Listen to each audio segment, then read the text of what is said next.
Government का मुलाजिम पंडित था, कश्मीरी पंडित, उसको मार दिया गया। कौन जिम्मेदार है? तुमने एक झूठी पिक्चर तो बना दी जज्बात में और नफरत पैदा करने के लिए इस्लाम और मुसलमानों के लिए, मगर वो पंडित को मारा। कौन जिम्मेदार है? तुम्हारी सरकार है। दिल्ली का फसाद हुआ, कौन जिम्मेदार है?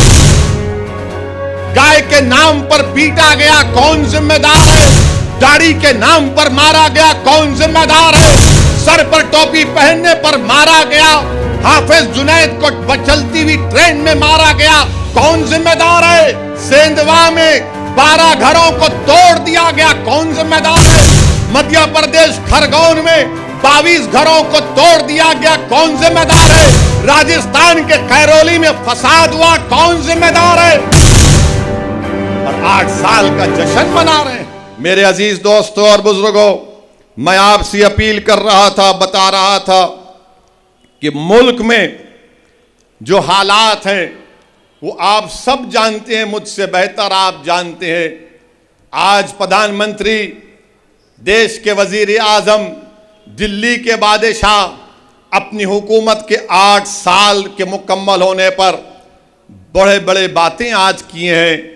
मैं देश के प्रधानमंत्री से इतना पूछना चाहता हूं, देश के प्रधानमंत्री, आखिर ये क्या बात है कि 1 लीटर दूध और 1 डबल रोटी का लोफ पैकेट एक ही कीमत में क्यों मिल रहे हैं? प्रधानमंत्री, 1 लीटर दूध और 1 डबल रोटी का पैकेट। तो बीजेपी वाले बोलेंगे क्या बोलता है ना, क्या बोल रहा है? दूध भी खरीद ले, डबल रोटी खा ले, पेट भर जाएगा। अरे आप बताइए, महंगाई, कभी इतनी महंगाई भारत में कभी नहीं हुई थी, और आज 8 साल देश के प्रधानमंत्री अपनी हुकूमत के मना रहे हैं। महंगाई, इन्फ्लेशन सबसे हाईएस्ट है। बेरोजगारी नौजवानों में जो भारत में, दुनिया में किसी मुल्क में नहीं है, मगर मोदी जी बोल रहे 8 साल में मैंने चांस पर जाकर मट्ठी आपके कदमों में डाल दी। आपको देश के प्रधानमंत्री बोल रहे हैं कि 8 साल में बहुत बड़ा काम करती है। फिस्कल डेफिसिट 40 साल में सबसे ज्यादा है।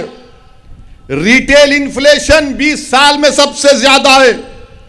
और जो महिलाओं की, खवातीन का वुमेन फोर्स है, उसमें कमी आई है। 10% से कम महिलाएं काम कर रही हैं भारत में। आप बताइए इसके ऊपर क्या बोलेंगे?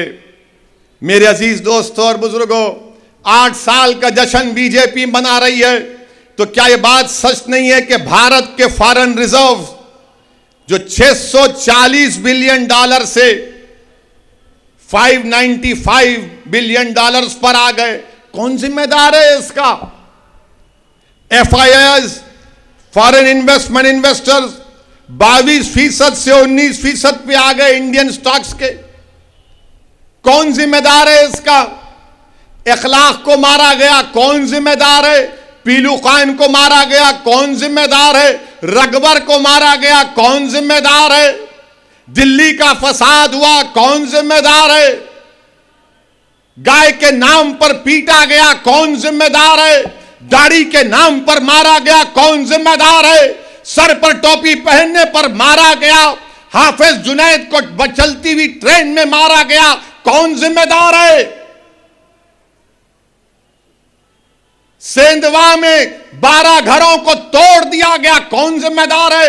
मध्य प्रदेश खरगोन में 22 घरों को तोड़ दिया गया, कौन जिम्मेदार है? राजस्थान के खैरोली में फसाद हुआ, कौन जिम्मेदार है? और 8 साल का जश्न मना रहे हैं। इस पर कोई बात नहीं करेगा। अब जब आप भाजपा के लोगों से पूछेंगे, ना ना, मोदी जी ने तो 370 निकाल दिया। तो जब 370 निकाल कर आपने कहा था कि आतंकवाद का खात्मा कर दिया, तो कल एक टिकटॉक, एक टीवी के स्टार को गोली मार दी गई, कौन जिम्मेदार है? एक गवर्नमेंट का मुलाजिम पंडित था, कश्मीरी पंडित, उसको मार दिया गया, कौन जिम्मेदार है? तुमने एक झूठी पिक्चर तो बना दी जज्बात में और नफरत पैदा करने के लिए, इस्लाम और मुसलमानों के लिए, मगर वो पंडित को मारा कौन जिम्मेदार है? तुम्हारी सरकार है। पड़ोसी पाकिस्तान से टेररिस्ट कश्मीर में घुस कर आकर गोलियां चलाते हैं, कौन जिम्मेदार है इसका? आपकी सरकार है। नौकरियां नहीं है, कौन जिम्मेदार है इसका? कौन जवाब देगा इसका? हां, मैं मानता हूं कि इन सब की जिम्मेदारी अगर किसी पर है, इन्फ्लेशन बढ़कर है, तो मुगल बादशाह अकबर जिम्मेदार है। नौजवानों में, युवाओं में बेरोजगारी है, तो ताजमहल बनाने वाले शाहजहां की जिम्मेदारी है। पेट्रोल डीजल बढ़ गया, औरंगजेब जिम्मेदार है। मोदी जी नहीं है जिम्मेदार, ये लोग करके गए, इसीलिए पेट्रोल आज तक बढ़ रहा है। सरकार आपकी है, मैं खुद कह रहा हूं ना, औरंगजेब, अकबर, शाहजहां सब जिम्मेदार हैं, मोदी जी नहीं है जिम्मेदार।